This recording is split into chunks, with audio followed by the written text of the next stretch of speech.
Welcome to my exam fun. दोस्तों आप सभी लोगों का स्वागत है आपका अपना YouTube channel my exam fun में। देखिए आज के क्लास में हम सामान्य विज्ञान यानी कि साइंस के कुछ इंपॉर्टेंट क्वेश्चन देखेंगे जो आपके एग्जाम के पॉइंट ऑफ व्यू से बहुत इंपॉर्टेंट क्वेश्चन होगा, क्योंकि अभी एग्जाम जितने आपके चल रहे सारे सिंपल क्वेश्चन ही आ रहे हैं, ज़्यादा टफ क्वेश्चन नहीं है। लेवल आपका बिल्कुल सही है, एवरेज लेवल का है, ज़्यादा मॉडरेट नहीं आ रहे क्वेश्चन, ठीक है ना। तो जो इंपॉर्टेंट क्वेश्चन बन रहा है उन्हीं क्वेश्चन को आप प्रिपरेशन करिए और अच्छा स्कोर कर सकते हो आराम से, ठीक है ना। तो चलिए देखते हैं आज का हमारा पहला क्वेश्चन क्या है दोस्तों। और एक बात, आप सभी लोग जो है पर क्वेश्चन का आंसर देने की कोशिश करिएगा, ठीक है। तो चलिए पहला क्वेश्चन देखते हैं। पहला क्वेश्चन आपका है फर्स्ट। क्वेश्चन नंबर फर्स्ट क्या है, घरों में कितने वोल्ट की विद्युत आपूर्ति जो है दी जाती है? 440 वोल्ट के, 200 वोल्ट का, या फिर 180 वोल्ट का, या फिर 220 वोल्ट का। चलिए आंसर कमेंट करिए, आपका आंसर क्या होगा क्वेश्चन नंबर फर्स्ट का। घरों में जो है कितने वोल्ट की विद्युत आपूर्ति यानी कि बिजली की सप्लाई होती है, तो बता सकते हो क्वेश्चन नंबर फर्स्ट का आंसर क्या होगा। बहुत सिंपल सा क्वेश्चन है, देखिए आपका इसका आंसर क्या होगा 220 वोल्ट, यानी कि आपका ऑप्शन नंबर डी जो है ये आपका करेक्ट आंसर है, ठीक है। चलिए नेक्स्ट क्वेश्चन देखते हैं। नेक्स्ट आपका क्वेश्चन नंबर सेकंड, शक्ति का मात्रक है हर्ट्ज है, वोल्ट है, वाट है, या फिर न्यूटन है, ठीक है। पावर का मात्रक क्या है, पावर का यूनिट बताइए। क्वेश्चन नंबर सेकंड का आंसर क्या होगा आपका, का आंसर क्या होगा पावर शक्ति, यानी कि इसको हम सामर्थ्य भी बोलते हैं। तो इसका यूनिट की बात कर रहे हैं, मात्रा क्या होगा, ऑप्शन नंबर सी आपका क्या है, ऑप्शन नंबर सी आपका है, ऑप्शन नंबर सी आपका है वाट। क्या है, वाट जो है इसका मात्रक होता है, शक्ति पावर या फिर सामर्थ्य कह सकते हैं। क्लियर है। चलिए नेक्स्ट क्वेश्चन देखते हैं। नेक्स्ट आपका क्वेश्चन नंबर थर्ड, विद्युत शक्ति की इकाई है, विद्युत शक्ति की इकाई है एम्पियर है, वोल्ट है, कूलाम है, या वाट है। देखिए अभी आपसे शक्ति का मात्रक अभी बताया गया, सामर्थ्य या फिर शक्ति या फिर आपके पावर, इसका मात्रक क्या है वाट। तो विद्युत शक्ति की बात करते बात वही आता, तो आपका आंसर क्या होगा ऑप्शन नंबर डी वाट, ऑप्शन नंबर डी वाट होगा इसका आंसर। क्वेश्चन नंबर थर्ड का आंसर हो गया वाट। क्लियर है। चलिए फिर नेक्स्ट क्वेश्चन देखते हैं। ओके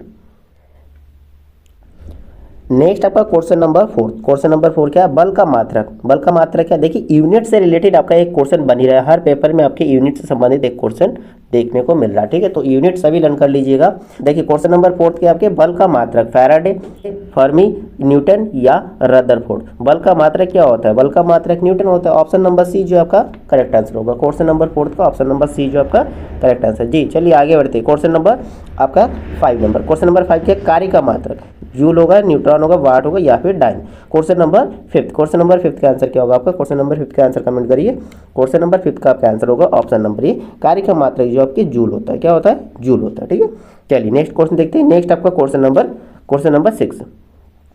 क्वेश्चन नंबर 6 क्या है, आवृत्ति को मापा जाता है। आवृत्ति को किस में नापा जाता है, हर्ट्ज में नापते हैं, मीटर पर सेकंड में नापते हैं, रेडियन में नापते हैं, या फिर आपके वाट में। किस में मापा जाता है हर्ट्ज को, तो आपका आंसर होगा ऑप्शन नंबर फर्स्ट हर्ट्ज, ठीक है। आवृत्ति यानी कि फ्रीक्वेंसी की यूनिट जो आपके क्या है हर्ट्ज है, ठीक है। क्वेश्चन नंबर 6 का आंसर हो गया ऑप्शन नंबर फर्स्ट। चलिए नेक्स्ट क्वेश्चन देखते हैं फिर आपके।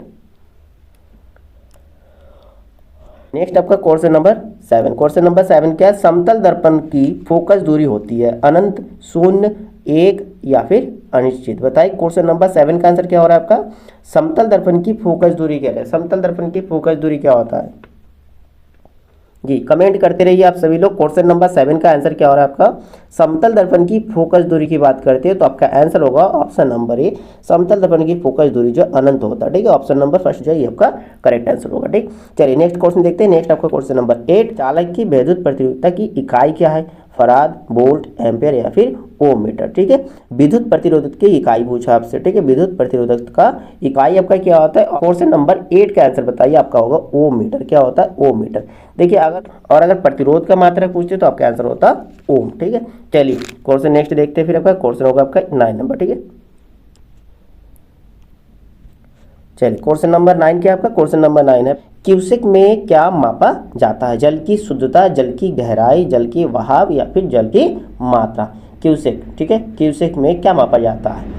क्वेश्चन नंबर 9 का आंसर क्या होगा, क्यूसेक में जो है दोस्तों आपका आंसर होगा ऑप्शन नंबर सी, जल की बहाव को नापा जाता है क्यूसेक में, ठीक है, जल की बहाव को नापा जाता है। नेक्स्ट आपका क्वेश्चन नंबर आपका 10 नंबर। क्वेश्चन नंबर 10 क्या है, निम्नलिखित में से कौन एक वायुमंडल के ओजोन परत की मोटाई नापने वाली इकाई, ठीक है। वायुमंडल के ओजोन परत, ठीक है, ओजोन परत की जो मोटाई है वो किस में नापा जाता है, नॉट में, डॉप्सन में, फॉज में या फिर डॉप्सन में। बताइए क्वेश्चन नंबर आपके 10 का आंसर क्या होगा, क्वेश्चन नंबर 10 का आंसर। देखिए यहाँ एक ऑप्शन, देखिए यहाँ पर ऑप्शन नंबर बी और डी जो है सेम है और आपका आंसर यही होगा, ठीक है। आंसर आपका यही होगा, ओजोन परत की मोटाई जो आपके डप्सन में नापा जाता है, ठीक है।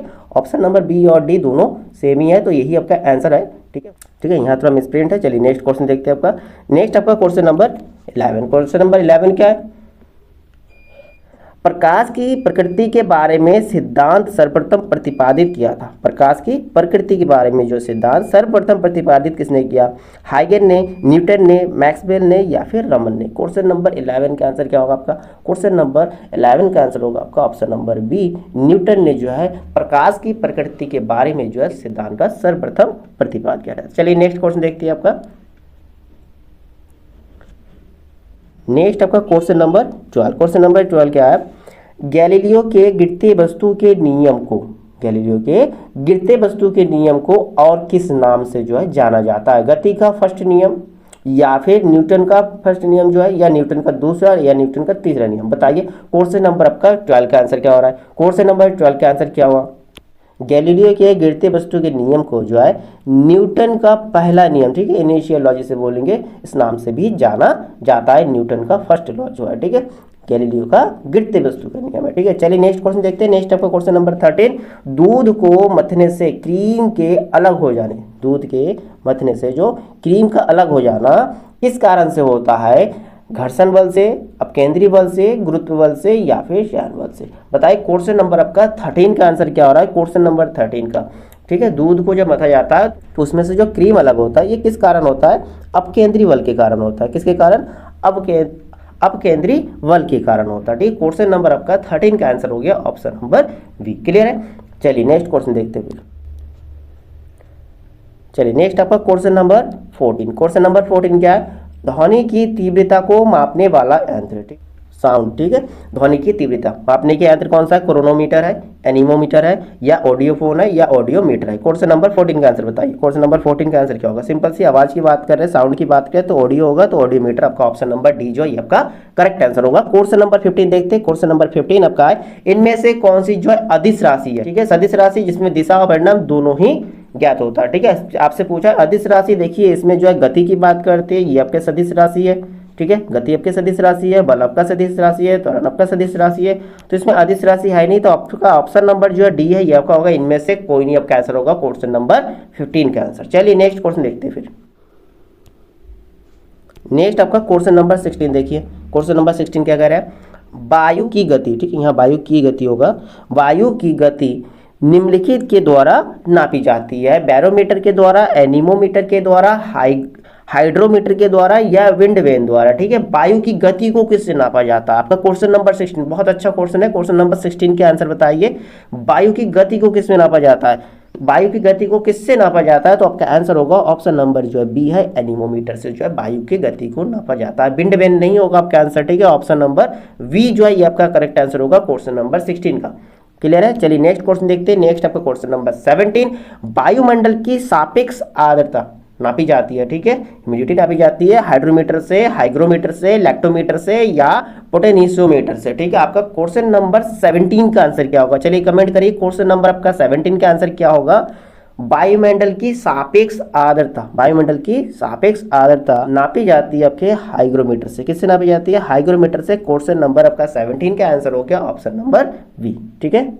चलिए नेक्स्ट क्वेश्चन देखते हैं। नेक्स्ट आपका क्वेश्चन नंबर 18। क्वेश्चन नंबर 18 क्या कह रहा है, गुरुत्वाकर्षण के सार्वभौमिक नियम का प्रतिपादन जो है किसने किया, गुरुत्वाकर्षण के सार्वभौमिक नियम का प्रतिपादन किसने किया, न्यूटन ने किया, गैलीलियो ने किया, कॉपरनिकस ने किया या फिर आइंस्टीन ने किया। क्वेश्चन नंबर आपका 18 का आंसर क्या होगा, कमेंट करिए क्वेश्चन नंबर 18, ठीक। गुरुत्वाकर्षण सिंपल सी है, किसने किया था, न्यूटन ने किया था। ऑप्शन नंबर जो आपके फर्स्ट जो है आपका करेक्ट आंसर होगा, गुरुत्वाकर्षण के सार्वभौमिक नियम जो है न्यूटन ने प्रतिपादित किया था। चलिए नेक्स्ट क्वेश्चन देखते हैं आपके। देखिए नेक्स्ट आपका क्वेश्चन नंबर 19। क्वेश्चन नंबर 19 क्या कह रहा है, एक ट्रेन जैसे ही चलना आरंभ करती है उसमें बैठे हुए यात्री का सिर जो है पीछे की ओर झुक जाता है, होता है बिल्कुल ऐसा आपके साथ भी होगा। एक ट्रेन जैसे ही चलना प्रारंभ करता है तो उसमें जो बैठे यात्री है उसके सिर जो है पीछे की तरफ झुक जाता है। इसका कारण क्या है? स्थिरता का जड़त्व नियम, गति का जड़त्व नियम, जड़त्व आघूर्ण या फिर आपके द्रव्यमान का संरक्षण नियम। बताइए क्वेश्चन नंबर 19 का आंसर क्या? बहुत अच्छा क्वेश्चन है, ठीक है, क्योंकि ट्रेन गति पकड़ लेती है तो इसमें कौन सा नियम होगा? गति का जड़त्व नियम। आपका ऑप्शन नंबर जो है बी आपका करेक्ट आंसर होगा क्वेश्चन नंबर 19 का, ठीक है। क्वेश्चन नंबर 19 का आपका आंसर हो रहा है ऑप्शन नंबर बी, गति का जड़त्व। तो देखिए नेक्स्ट क्वेश्चन देखते हैं हम। नेक्स्ट क्वेश्चन आपका 20 नंबर, पृथ्वी का प्लान वेग कितना होता है? 15 किलोमीटर पर सेकेंड, या फिर 21.1 किलोमीटर पर सेकेंड, या फिर 7 किलोमीटर पर सेकेंड, या फिर 11.2 किलोमीटर पर सेकेंड। बहुत इंपॉर्टेंट क्वेश्चन है, इसको लिख लीजिएगा, बहुत इंपॉर्टेंट क्वेश्चन है ये आपके, इंपॉर्टेंट क्वेश्चन है ये आपके। क्वेश्चन नंबर 20, क्वेश्चन नंबर 20 का आंसर क्या होगा आपका? क्वेश्चन नंबर 20 का आंसर होगा 11.2 किलोमीटर पर सेकेंड जो आपका क्या होता है? पृथ्वी का प्लान वेग होता है, ठीक है। ध्यान रखिएगा क्वेश्चन नंबर 20 जो बहुत इंपॉर्टेंट है, चाहे तो आप स्क्रीनशॉट रख लीजिएगा, ठीक है, स्क्रीनशॉट रखिए, आप लर्न कर सकते हो, नोट्स बना सकते हो। चलिए नेक्स्ट क्वेश्चन देखते हैं आपके।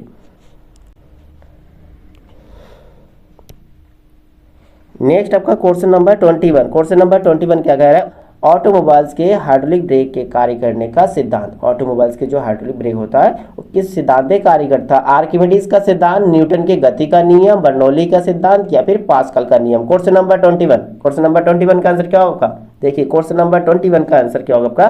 पास्कल का नियम, ठीक है। ऑटोमोबाइल्स इनकी गाड़ियों में जो हाइड्रोलिक ब्रेक होता है वो किस सिद्धांत पे काम करता है? पास्कल के सिद्धांत पे काम करता है, ठीक है। आपका ऑप्शन नंबर डी जो है आपका करेक्ट आंसर होगा क्वेश्चन नंबर 21 का।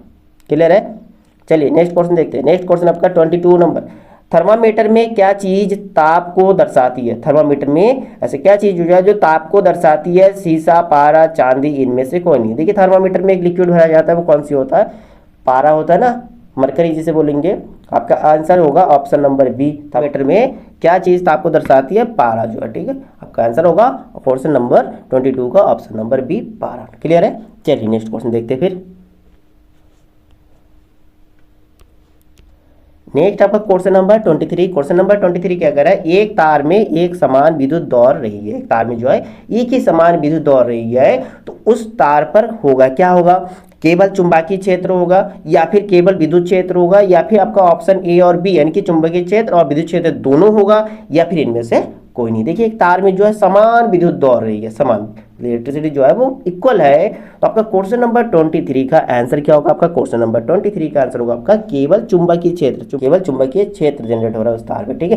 क्वेश्चन नंबर 24 देखते हैं आप। क्वेश्चन नंबर 24 का आंसर भी कमेंट करिए। क्वेश्चन नंबर 24 का आंसर बताइए, निम्नलिखित में से जो है कौन सी अदिश राशि, जस्ट इससे पहले हमारा एक टाइप के क्वेश्चन हमारा हुआ था, अदिश राशि पूछिए। देखिए उस क्वेश्चन में भी ऑप्शन था बल, बल क्या आपके? बल आपका सदिश राशि है, वेग भी आपका सदिश राशि है, और त्वरण भी आपका सदिश राशि है। अदिश कौन सा होगा? ऑप्शन नंबर बी जो है दाब जो है, ठीक है, प्रेशर जो आपका क्वेश्चन नंबर 24 का आंसर होगा अदिश राशि, ठीक है। चलिए नेक्स्ट क्वेश्चन देखते हैं। नेक्स्ट आपका क्वेश्चन नंबर 25, चंद्रमा पर एक व्यक्ति के भार पर क्या असर होगा? चंद्रमा पर एक व्यक्ति के भार का क्या असर होगा? बढ़ेगा, घटेगा, या फिर वही रहेगा? देखिए चंद्रमा में जो है किसी भी चीज़ का भार का 1/6 हो जाता है। 1/6 मतलब अगर आपके वेट पृथ्वी पर 60 किलो है तो उसको 6 से भाग देंगे, चंद्रमा पर आप जब पहुँचेंगे तो आपका वेट कितने होगा? 6 से भाग देने पर 10 किलो हो जाएगा, ठीक है। तो यानी कि आपका क्वेश्चन नंबर 25 का आंसर क्या होगा? घटेगा। ऑप्शन नंबर बी जो है आपका करेक्ट आंसर होगा। चंद्रमा पर एक व्यक्ति के भार जो है हमेशा घटता है, ठीक है, 1/6 होता है, ध्यान रखिएगा, ठीक। चलिए नेक्स्ट क्वेश्चन देखते हैं। नेक्स्ट आपका क्वेश्चन नंबर 26, शीत ऋतु के दिनों में, कब? दिनों में जो है मौसम प्रकार होने पर, मौसम किस प्रकार होने पर जो है हमें ज़्यादा ठंड महसूस होता है? ठीक है, शीत ऋतु में किस प्रकार का मौसम होने पर हमें ज़्यादा ठंड महसूस होता है? अगर मौसम साफ रहे तब, या फिर मेघ यानी कि बादल रहे, या फिर मौसम में क्या हो? आर्द्रता हो, या फिर अनार्द्र मौसम। तो क्वेश्चन नंबर 26 का आंसर क्या हो? सिंपल सी, जिस दिन मौसम ज़्यादा साफ होता है उसी दिन हमें ज़्यादा ठंड लगता है। आपका क्वेश्चन नंबर 26 का आंसर होगा ऑप्शन नंबर ये, ऑप्शन नंबर ये जो आपका करेक्ट आंसर होगा क्वेश्चन नंबर 26 का। शीत ऋतु में जो है ज़्यादा साफ होने पर जो हमें ज़्यादा ठंड लगती है, ठीक है।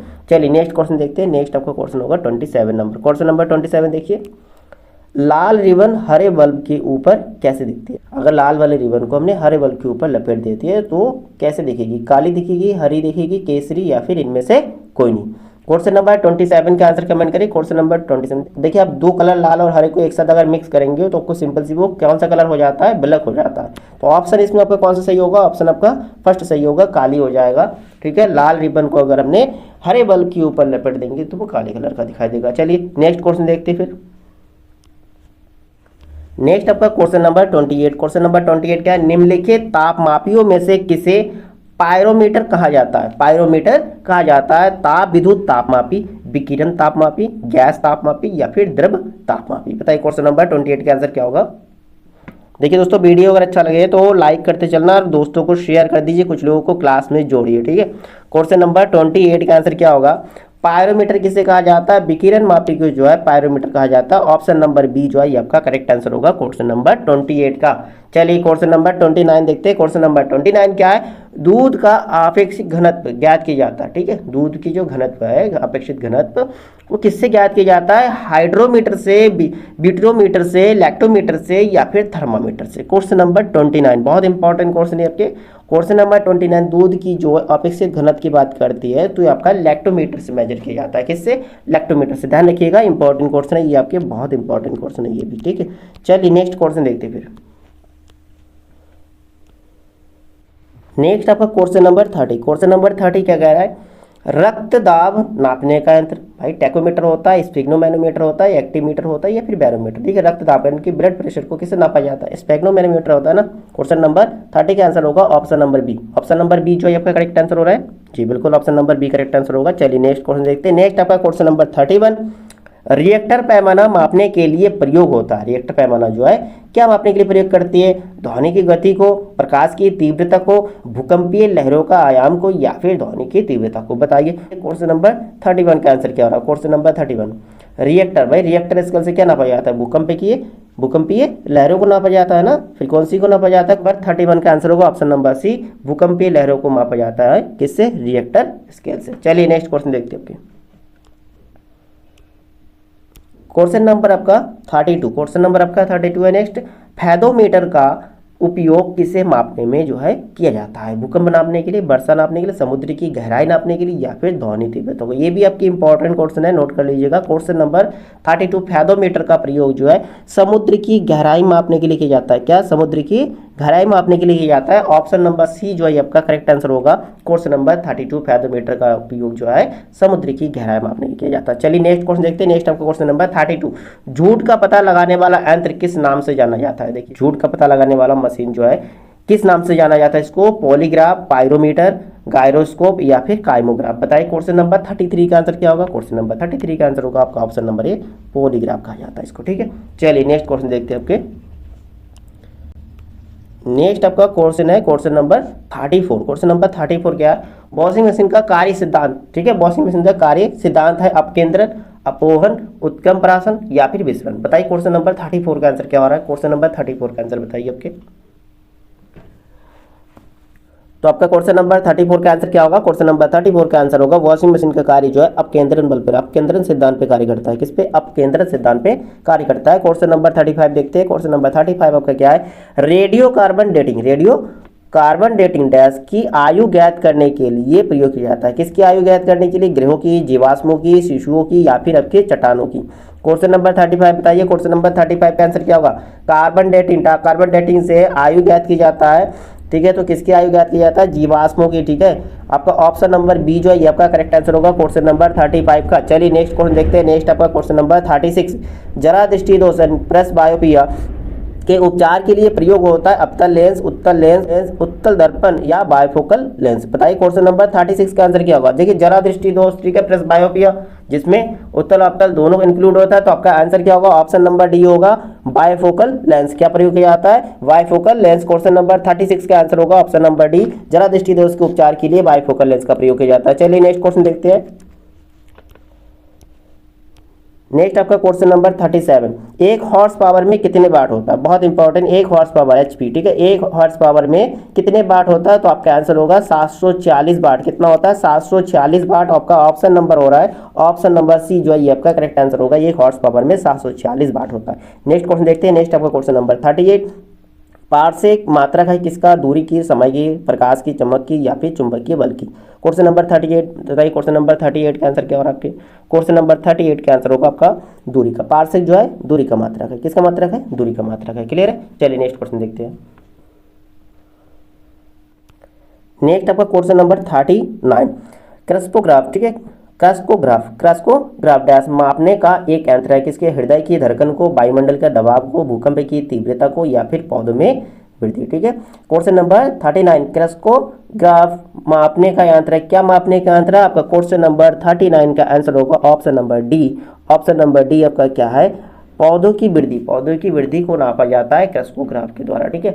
चलिए नेक्स्ट क्वेश्चन देखते हैं। नेक्स्ट आपका क्वेश्चन नंबर 40। क्वेश्चन नंबर 40 क्या है? सोने की शुद्धता को नापने के लिए कौन सा उपकरण प्रयोग में लाया जाता है? हाइड्रोमीटर, हाइग्रोमीटर, स्पेक्ट्रोमीटर या फिर कैरोटोमीटर। देखिए गोल्ड जो है, गोल्ड भाई कैरेट की शुद्धता नापा जाता है ना, सिंपल सी इसमें आपका आंसर होगा ऑप्शन नंबर डी, कैरोटोमीटर, ठीक है। क्वेश्चन नंबर 40 का आंसर होगा ऑप्शन नंबर डी, कैरोटोमीटर। चलिए नेक्स्ट क्वेश्चन देखते हैं। नेक्स्ट आपका क्वेश्चन नंबर 41, हीरे की चमक का कारण है, हीरे की चमक का कारण है प्रकाश का व्यतिकरण, प्रकाश का विवर्तन, प्रकाश का ध्रुवन या फिर प्रकाश का पूर्ण आंतरिक परावर्तन। क्वेश्चन नंबर 41, ये क्वेश्चन अपने 10th क्लास में भी बहुत देखे होंगे। हीरे का जो चमक होता है उसमें किस कारण से होता है? क्वेश्चन नंबर 41 का आपका आंसर होगा ऑप्शन नंबर डी, प्रकाश का जो है पूर्ण आंतरिक परावर्तन होता है, ठीक है। पूर्ण आंतरिक परावर्तन होता है, इसी कारण जो हीरे की चमक होता है, ठीक है। क्वेश्चन नंबर 41 का आंसर होगा ऑप्शन नंबर डी। चलिए नेक्स्ट क्वेश्चन देखते हैं। नेक्स्ट आपका क्वेश्चन नंबर 42, जब कोई वस्तु ऊपर से गिराई जाती है तो उसका भार होता है शून्य, अपरिवर्तित या फिर सभी गलत है इसमें ऑप्शन। क्वेश्चन नंबर 42 का आंसर बताइए। जब कोई वस्तु ऊपर से गिराई जाती है तो उसका भार जो है अपरिवर्तित रहता है, भार में कोई प्रभाव नहीं पड़ता। ऑप्शन नंबर बी जो आपका करेक्ट आंसर है क्वेश्चन नंबर 42 का। क्लियर है? चलिए नेक्स्ट क्वेश्चन देखते हैं आपके।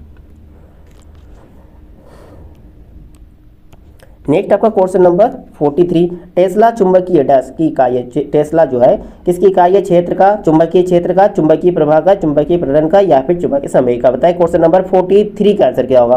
क्वेश्चन नंबर 43 इंपॉर्टेंट क्वेश्चन है ये भी। टेस्ला जो है किसकी यूनिट है? आपका आंसर होगा चुंबकीय प्रवाह, ठीक है। ऑप्शन नंबर बी जो है आपका करेक्ट आंसर होगा क्वेश्चन नंबर 43 का। टेस्ला जो है चुंबकीय प्रवाह का यूनिट है। क्वेश्चन नंबर 44 देखते हैं आप। क्वेश्चन नंबर 44 क्या है? भारहीनता होती है गुरुत्वाकर्षण की शून्य स्थिति, जब गुरुत्वाकर्षण घटता है निर्वात की स्थिति में या उपयुक्त में से कोई नहीं। क्वेश्चन नंबर 44, क्वेश्चन नंबर 44 का आंसर क्या होगा? भारहीनता होती है। देखिए जब गुरुत्वाकर्षण, भारहीनता, भार बिल्कुल नहीं होगा, जिसमें गुरुत्वाकर्षण क्या हो जाता है? शून्य होगा। गुरुत्वाकर्षण शून्य होने पर भारहीनता होती है, सिंपल सी है, ठीक है। चलिए नेक्स्ट क्वेश्चन देखते हैं। नेक्स्ट आपका क्वेश्चन नंबर 45। क्वेश्चन नंबर 45 क्या? लोलक की कालावधि, ठीक है। लोलक की काल अवधि द्रव्यमान के ऊपर निर्भर करता है, लंबाई के ऊपर निर्भर करता है, समय के ऊपर निर्भर करता है या फिर उसमें तापक्रम के ऊपर निर्भर करते हैं। लोलक की काल अवधि, देखिए लोलक की काल अवधि जो है ये जो डोर होता है इसकी लंबाई पर निर्भर करता है, ठीक है। लंबाई पर निर्भर करता है। ऑप्शन नंबर आपका क्या होगा? ऑप्शन नंबर बी जो है आपका करेक्ट आंसर होगा। लंबाई के ऊपर निर्भर करती है लोलक की काल अवधि। क्वेश्चन नंबर 45 का आंसर होगा ऑप्शन नंबर बी। क्लियर है? चलिए नेक्स्ट क्वेश्चन देखते हैं।